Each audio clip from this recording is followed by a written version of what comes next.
The Calabar Slave History Museum at the Marina Beach was like a collection center during the slave period. Slaves, when captured from the hinterland, were kept here before being shipped for movement to the high seas and into the New World. The museum, built by Cross River State Government and handed over in 2006 to the National Commission for Museums and Monuments, Abuja, seeks to reconstruct history and how the business of slave trade transpired in Calabar and environs. Once inside the museum, reflections of inhuman trade in human beings in that dark period of human history is ignited. When slaves are taken from the hinterland to the coast, they are taken down to the coast and arranged in ships the way you can see what we have done here. This is just restoration of history. Calabar as a slave coast played a very important role as a major point of departure of over 30% of slaves taken away from Africa, mostly from the hinterland of present Nigeria and the Cameroons. Statistics from Cotton's diary indicate that 776,400 slaves were exported from the Bight of Biafra, where Calabar belongs, reflecting the biggest number of slaves that left the shores of Africa between 1619 to 1807.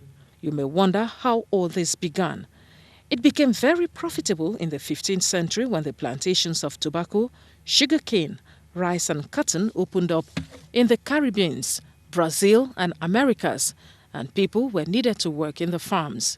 A triangular trade pattern was established in which slaves procured on the west coast of Africa were transported across the Atlantic Ocean to the Americas and sold there.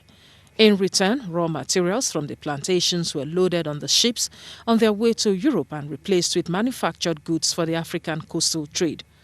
Route tourism is one that attracts tourists. In the last several decades, UNESCO has been relentlessly working to try to relieve the experiences of the transatlantic slave trade, what lessons are being drawn, and how to use it as a way of creating some kind of bonding between the origins of slaves and the Africans in the diaspora.